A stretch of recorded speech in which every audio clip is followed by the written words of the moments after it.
Hello mga idol, ito pala ang ibon na tinatawag na bayaw bird. Ito ang ibon mga idol na pinakamasipag sa lahat ng ibon.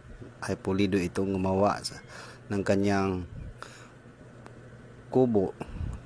Tsaka iwas din pag nangingitlog sila, at saka sa mga sisyo nila, hindi sila basta-basta na papasok ng ulan. At saka sa mga ibang mga kakatakot na mga insekto, katulad naman sa mga ahas, kaya di sila basta-basta napapasok. Kaya yan ang pinakamatalinong ibon mga idol. O tingnan mo naman mga idol, o di mahalata nga ang butas pala ay ang haba, pero may parang naalala ako dito mga idol, parang katulad